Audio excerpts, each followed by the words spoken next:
आज के इस वीडियो में हम लोग क्लास 10 के मॉडल सेट 4 को देखने वाले हैं। ये मॉडल सेट 4 है। इससे पिछले वीडियो में हमने 1, 2, 3 मॉडल सेट करा दिया है और ये टारगेट का मॉडल सेट है जो कि क्लास 10 का है और ये साइंस का है। आपको जिस सब्जेक्ट का मॉडल सेट चाहिए आप कमेंट कर सकते हैं, हम आपके लिए ला देंगे और जिस बुक का चाहिए उसका भी मॉडल सेट आपको मिल जाएगा। अभी टारगेट का है, टारगेट का 5 सेट आएगा, ये चौथा सेट है। इसके बाद 5वां सेट आएगा। जैसे ही ये कंप्लीट हो जाएगा उसके बाद हम आपको बीबीडी और जो भी आप गाइड कहिएगा आप लोगों को सिर्फ इन सेटों का रिवाइज कर लेना है। परीक्षा में जाने से पहले सभी क्वेश्चन अच्छे से हो जाएंगे। और आज के इस वीडियो में हम लोग ये सभी क्वेश्चंस को देखेंगे। वीडियो पसंद आएगा तो आप लोगों को लाइक और सब्सक्राइब जरूर करना है। चलिए देखिए, पहला क्वेश्चन इसमें से है कि निम्नलिखित में कौन सा पदार्थ बिना ज्वाला के जलता है। बिना ज्वाला मतलब कह रहा है कि कौन बिना लौह उत्पन्न किए ही जल जाता है। जैसे ऊपर लौह दिखता है ना, कि इसमें वो नहीं दिखता है। तो मोमबत्ती जलाइएगा तो ऊपर इसका क्लियर दिख जाएगा, तो ये गलत हो जाएगा। किरोसिन भी गलत हो जाएगा, मीथेन गैस भी गलत हो जाएगा। कोयला को आप जलाइएगा तो इसमें लौह नहीं होता है। कोयला बिना ज्वाला के जलता है। क्या बिना ज्वाला के कौन जलता है? तो कोयला। आगे देखिए, 2 नंबर क्वेश्चन। 2 नंबर में है कि विद्युत फ्यूज आधारित है। विद्युत फ्यूज मतलब किस सिद्धांत पर आधारित है? तो विद्युत फ्यूज विद्युत धारा के उष्मीय प्रभाव, विद्युत धारा के उष्मीय प्रभाव मतलब गर्मी जैसे ही फ्यूज पे इस पे गर्मी पड़ेगी तो ये फ्यूज बीच में से टूट जाता है और धारा प्रवाह बंद हो जाता है। तो विद्युत धारा के उष्मीय प्रभाव पर इसका आंसर हो जाएगा। ठीक। आगे है तीसरे क्वेश्चन में है। तीसरा देखिएगा कि एक ए मीटर के शून्य यानी कि 0 तथा 2 एम्पियर के बीच 20 विभाग है। ए मीटर का अल्पतांक क्या होगा? अल्पतांक, अल्पतांक का एक फॉर्मूला होता है, उसको याद रखिएगा। अल्पतांक बराबर लिख लीजिएगा कि जो दिया है आपको, जो भी ए मीटर में दिया है यानी कि 2 और 0, 0 और 2 तो बड़ा वाला में से इसको घटा लीजिएगा, 2 में से 0 जाएगा तब पर हो जाएगा 2 और इसके बट्टा में जितना दिया है 20, तो 20 यहाँ पे लिख देंगे। फिर से ध्यान से इसको देखिएगा, जो दिया रहेगा आपको ए मीटर 0 और 20, तो 20 से 2 में से इसको घटाएंगे, 0 और 2 दिया है, 2 में से 0 घटाएंगे 2 और जितना भी भाग रहेगा उसको नीचे इसको घटाइएगा तो ये हो जाएगा 1/10, 1/10 और 10 ले 1 में भागा देंगे तो 0.1, 0.1 मतलब इसका आंसर हो जाएगा 0.1 एम्पियर। ठीक। चौथा है कि हीरे का अपवर्तनांक कितना होता है? हीरे का अपवर्तनांक होता है 2.42। इसको नहीं करिएगा, ये गलत है। 2.42 हीरे का अपवर्तनांक कितना होता है? 2.42। और एक चीज और याद रखिएगा इसमें कि हीरा सबसे कठोर पदार्थ है। सबसे कठोर पदार्थ कौन है? तो हीरा है। और ये कार्बन का अपरूप होता है। कार्बन के 3 अपरूप होते हैं, ये भी याद रखिएगा। हीरा, ग्रेफाइट और मिस्टर फ्लोरीन। बक मिस्टर फ्लोरीन उसका पूरा नाम है, जिसको फ्लोरीन बोला जाता है। हीरा, ग्रेफाइट और फ्लोरीन से सबसे अधिक चमकता है हीरा। हीरे का अपवर्तनांक, चमकता नहीं, सबसे कठोर पदार्थ है हीरा और हीरे का अपवर्तनांक 2.4। ठीक। 5वां क्वेश्चन है कि किसी समतल दर्पण द्वारा आवर्धन होता है। समतल दर्पण द्वारा आवर्धन कितना होता है? तो +1। ये सब क्वेश्चन एकदम वीवीआई क्वेश्चन माने जाते हैं कि किसी समतल दर्पण के द्वारा उत्पन्न आवर्धन +1 है। +1 का मतलब क्या हुआ? इसका मतलब हुआ कि बराबर प्रतिबिंब बनेगा। बराबर जितने साइज का प्रतिबिंब वस्तु रहेगा उसका उतने ही साइज का प्रतिबिंब बनेगा। अब +1 दिखाता है कि वस्तु सीधा होगा, वस्तु सीधा होगा। माइनस का मतलब वस्तु उल्टा। तो समतल दर्पण द्वारा हमेशा सीधा प्रतिबिंब बनता है, इसलिए प्लस, माइनस वाला नहीं। ठीक। इस सब बातों को आपको ध्यान रखना है। एक चीज और पूछ सकता है कि समतल दर्पण की वक्रता त्रिज्या कितनी होती है? तो समतल दर्पण की वक्रता त्रिज्या अनंत होती है, ये भी याद रखना है आप लोगों को। एक क्वेश्चन से कई क्वेश्चन को याद रखना है। 6वां क्वेश्चन है कि विद्युत शक्ति का एसआई मात्रक, विद्युत शक्ति का एसआई मात्रक वाट। विद्युत शक्ति का एसआई मात्रक क्या होता है? वाट। एक चीज और इसमें आपसे पूछ सकता है कि विद्युत विद्युत ऊर्जा का व्यवसायिक मात्रक क्या होगा? तो किलोवाट घंटा यानी कि KW और एच, किलोवाट घंटा। विद्युत ऊर्जा रहेगा का व्यापारिक पूछेगा तब मारिएगा किलोवाट घंटा। और ये कई बार पूछा है और पूछेगा ही आप लोगों से भी। यहाँ पे देखिए, फ्लेमिंग के वाम हस्त नियम में बाएं हाथ का मध्यमा, फ्लेमिंग के फ्लेमिंग के बाएं हस्त नियम में बाएं हाथ का मध्यमा संकेत करता है। तो बाएं हाथ की मध्यमा किसको संकेत करता है? चालक में प्रवाहित विद्युत धारा की दिशा। यहाँ देखिएगा कि चालक में प्रवाहित विद्युत धारा की दिशा को वो बताता है। ठीक। 8 नंबर है कि चुंबक के भीतर चुंबकीय क्षेत्र रेखाओं की दिशा क्या होती है? चुंबक के भीतर चुंबकीय क्षेत्र रेखाओं की दिशा क्या होती है? तो आप याद रखिएगा, नॉर्थ और साउथ। चुंबक में नॉर्थ और साउथ होता है। जब बाहर बाहर बात करेगा तो ये नॉर्थ से साउथ जाता है, नॉर्थ से साउथ जाता है। लेकिन जब अंदर की बात करेगा तो साउथ से नॉर्थ। तो यहाँ पे कह रहा है चुंबक के भीतर मतलब अंदर अंदर की बात कर रहा है तो साउथ से नॉर्थ आपको बी ऑप्शन में दिख जाएगा, यानी कि दक्षिण से उत्तरी ध्रुव की ओर है, ये सही हो जाएगा। 9 नंबर में है आपको, 1 मिनट रुकिएगा। हाँ, 9 नंबर में है कि नाभिकीय ऊर्जा का स्रोत निम्न में कौन सा है? मतलब नाभिकीय ऊर्जा का स्रोत निम्न में कौन सा है? तो यूरेनियम। यूरेनियम से ही नाभिकीय ऊर्जा का उपयोग किया जाता है। सोडियम तो नॉर्मल चीज हो गया, ये सब कार्बन, तो इसका आंसर हो जाएगा यूरेनियम। इसका उपयोग परमाणु ऊर्जा के रूप में किया जाता है, यानी नाभिकीय ऊर्जा के रूप में। 10वां क्वेश्चन है, वैज्ञानिक आंद्रे मेरी एम्पियर, वैज्ञानिक आंद्रे मेरी एम्पियर किस देश से संबंधित थे? तो एक फ्रांसीसी थे, क्या थे? फ्रांस के, फ्रांसीसी नागरिक थे।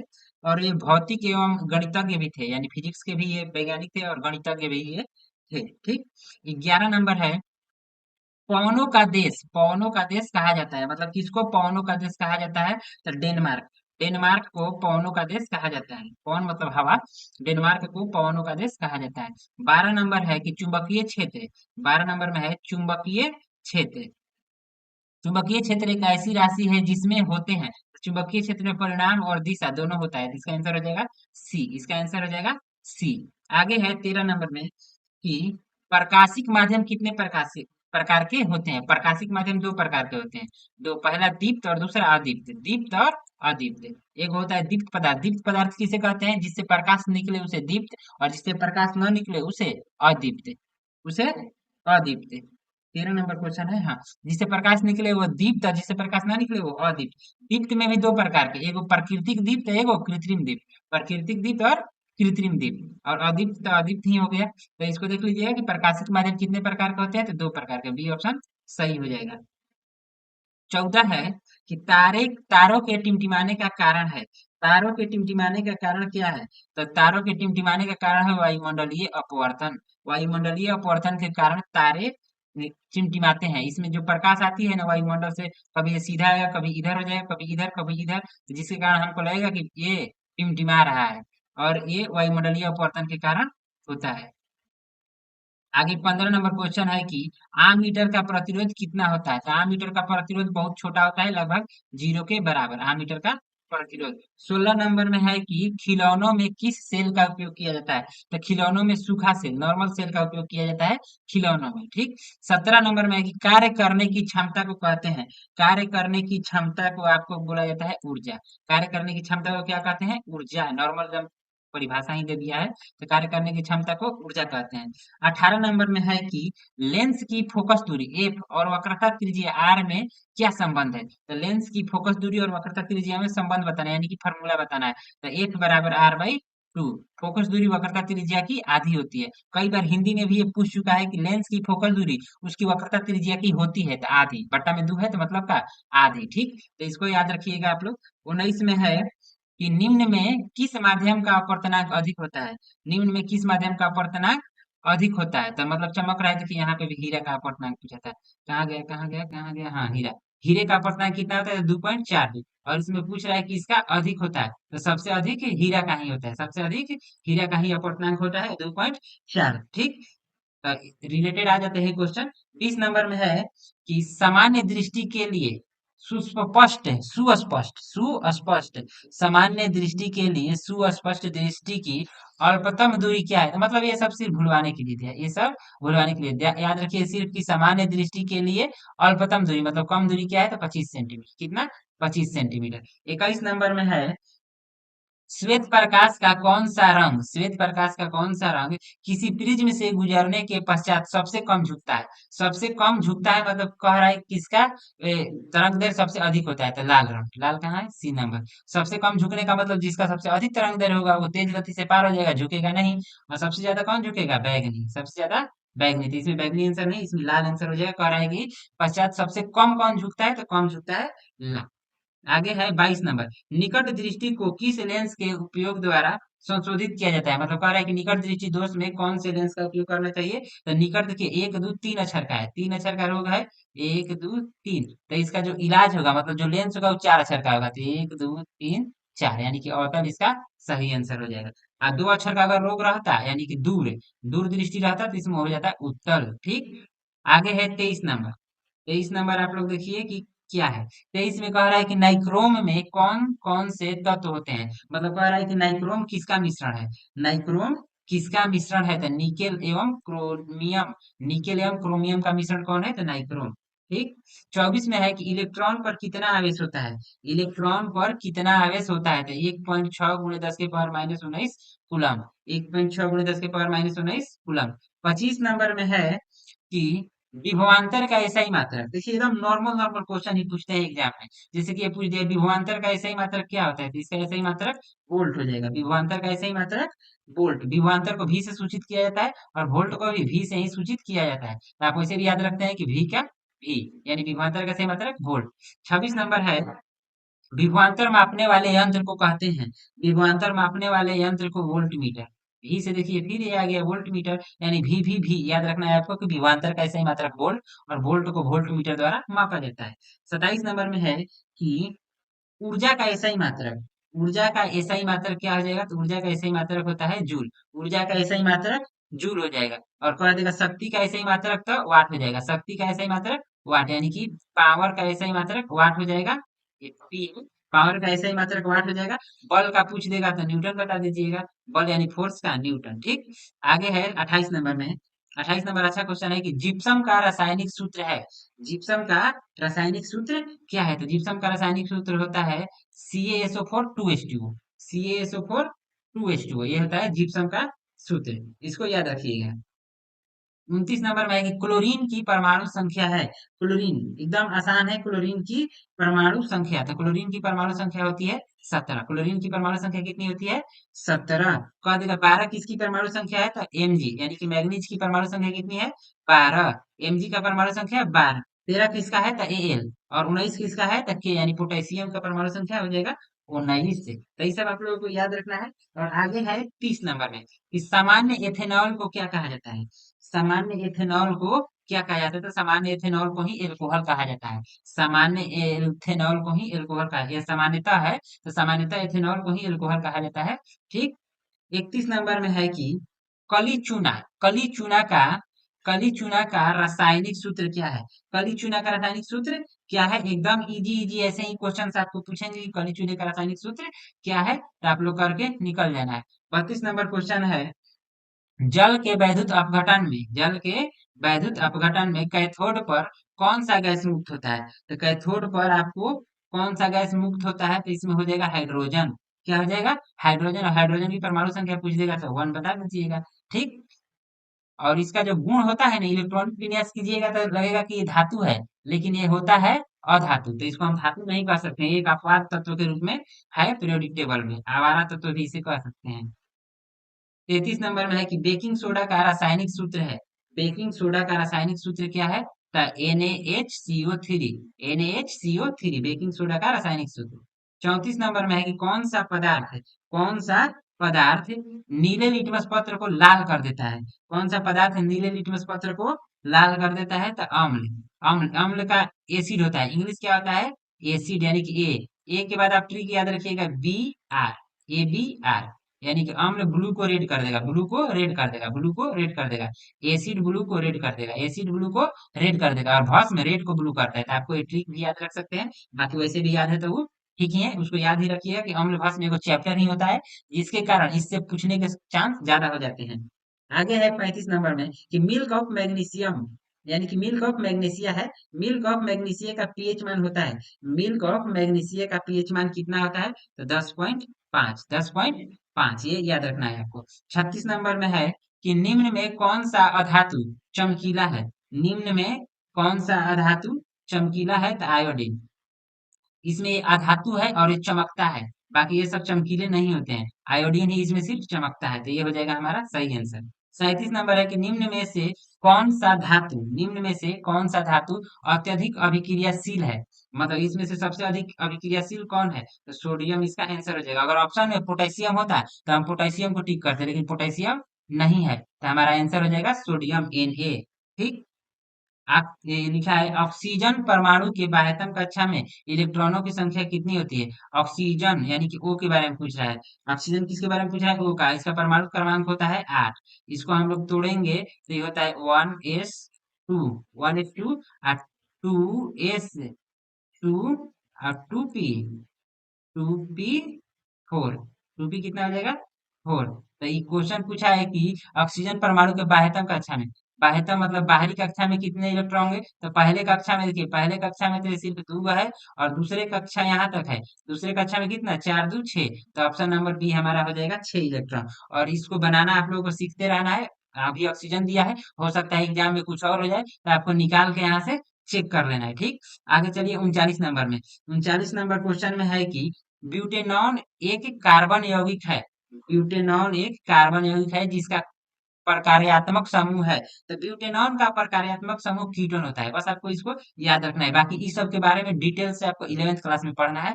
बस इस चैप्टर में आप लोग को थोड़ा थोड़ा है, तो इसको खाली याद रखिएगा कि कीटोन का होता है, ठीक।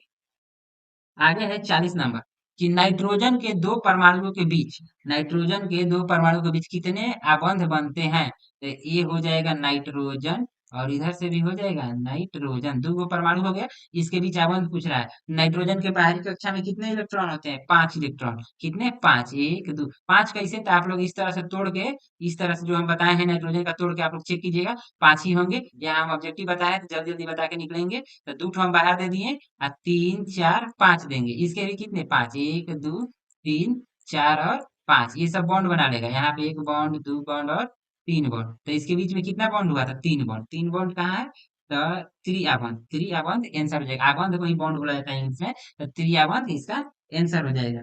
41 नंबर है क्वेश्चन कि एल्कीन का सामान्य सूत्र, एल्कीन का सामान्य सूत्र क्या है, तो CnH2n। एल्कीन का सामान्य सूत्र क्या है, CnH2n। आपसे पूछेगा एल्केन, ये देखिए अभी कीन है, कीन की जगह पे केन कर देगा, एल्केन कहेगा, तो एल्केन का बताना है CnH2n+2, CnH2n+2 एल्केन का है।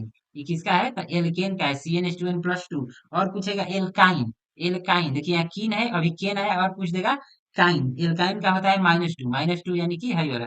तो अभी इस क्वेश्चन के अनुसार एल्कीन का क्या सूत्र हो जाएगा, तो CnH2n, CnH2n यानी कि बी ऑप्शन।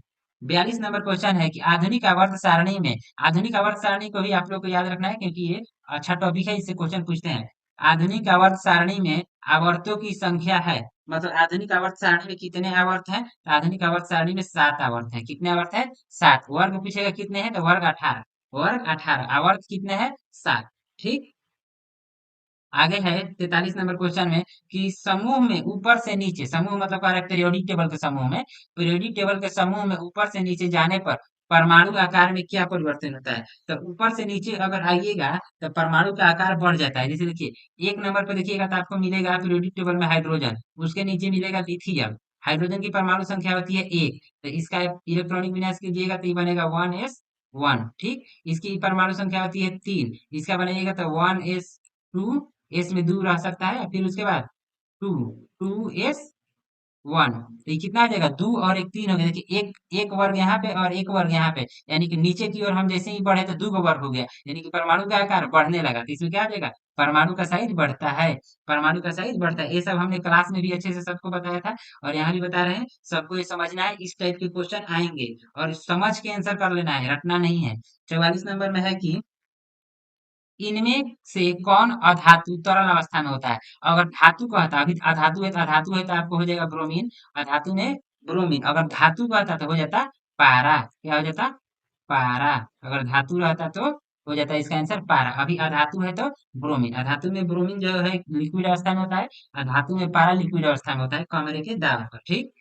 आगे है 45 नंबर। 45 नंबर में है कि कार्बन की परमाणु संख्या, कार्बन की परमाणु संख्या कितनी होती है। कार्बन की परमाणु संख्या 6 होती है। ये सब एकदम एटॉमिक नंबर है, एटॉमिक नंबर आप लोग याद रखिएगा कि कार्बन की परमाणु संख्या कितनी होती है, 6। आसान आसान चीज है ये सब। अब देखिए यहाँ पे पहला चैप्टर से अभिक्रिया से दे दिया है क्वेश्चन। अभिक्रिया से क्या दिया है यहाँ पे बता रहे हैं। क्वेश्चन है कि यहाँ पे कलर देख लेना, सही है ना, कलर ठीक है। यहाँ पे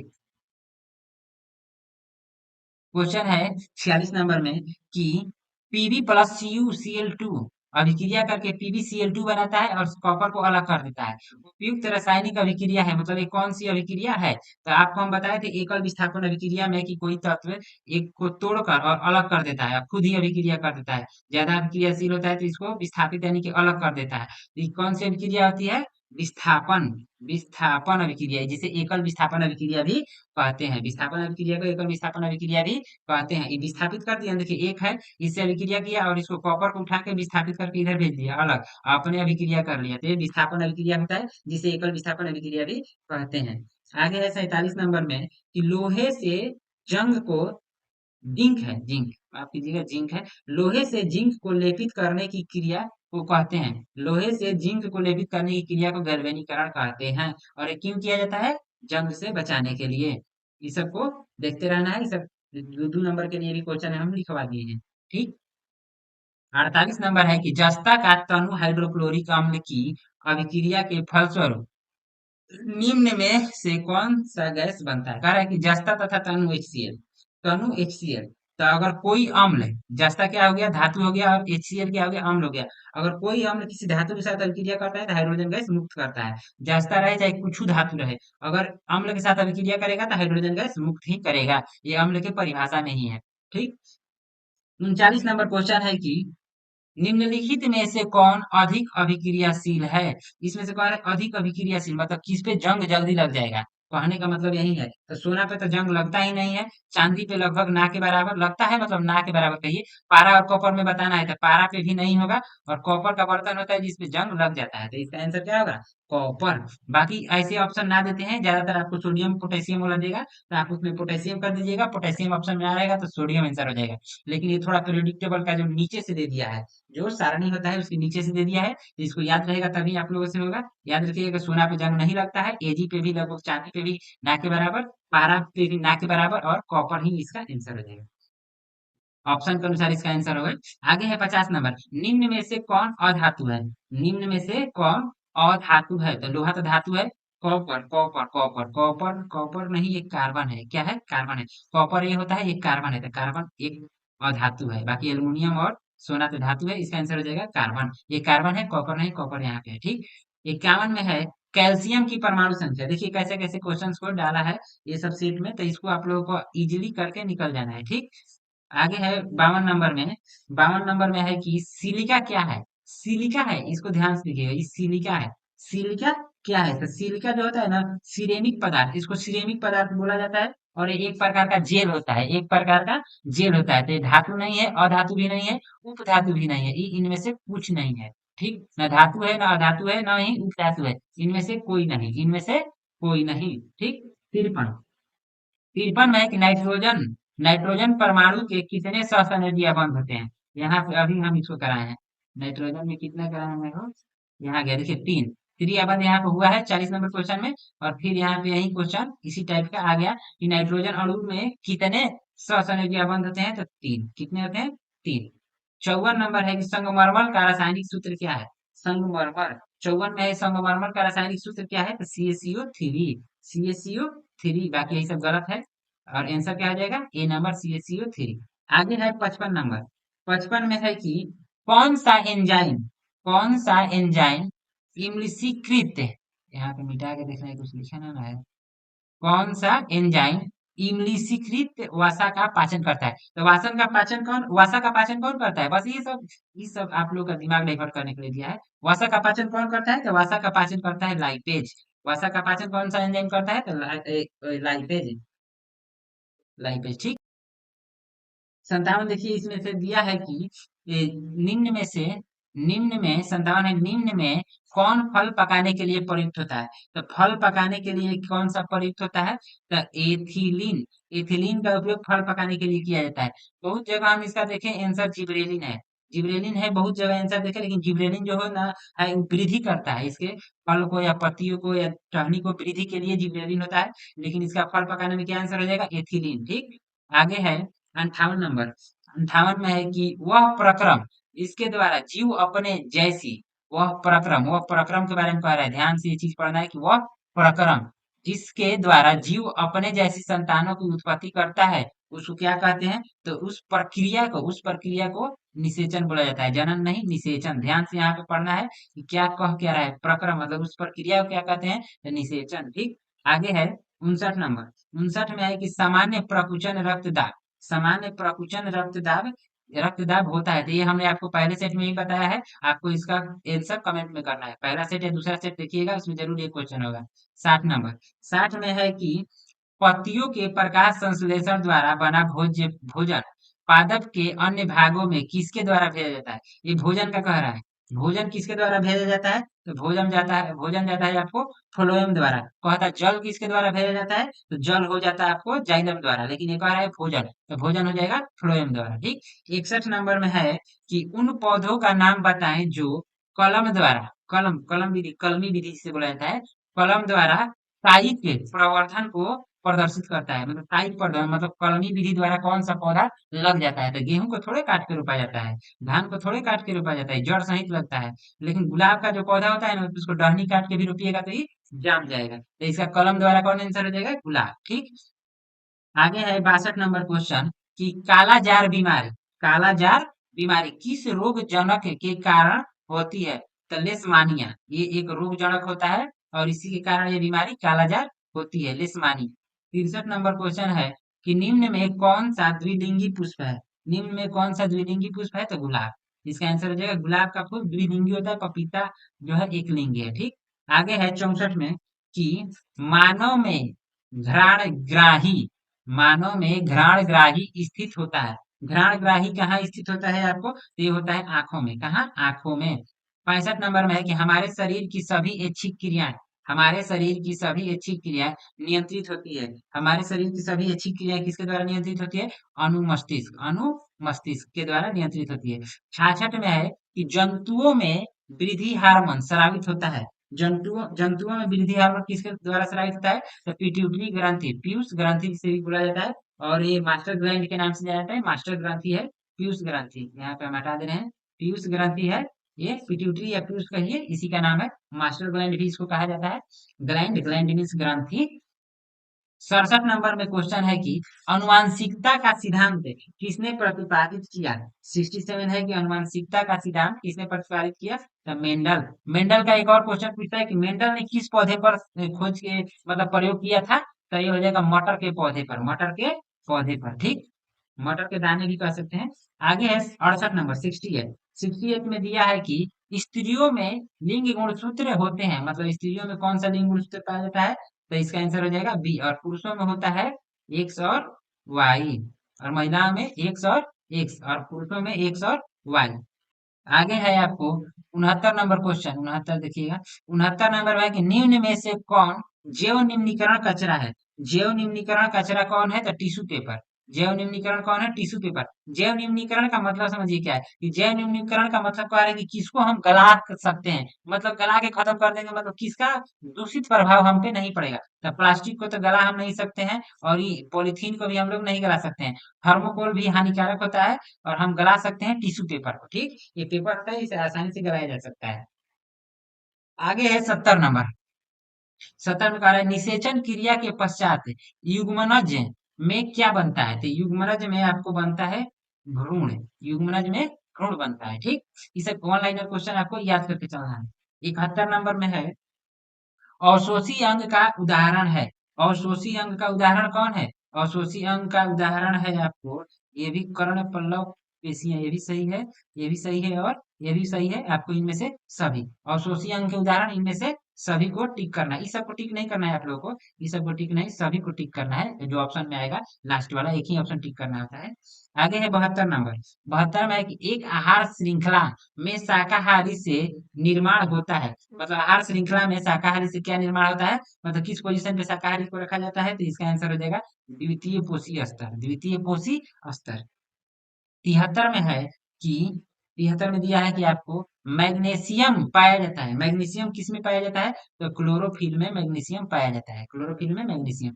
74 नंबर में है कि मनुष्य में प्रमुख उत्सर्जी अंग है, मनुष्य में प्रमुख उत्सर्जी अंग वृक्क है। इसको याद रखिएगा, एकदम वीवीआई क्वेश्चन है बायोलॉजी का ही, कि मनुष्य में प्रमुख उत्सर्जी अंग कौन है? तो वृक्क, वृक्क। ठीक।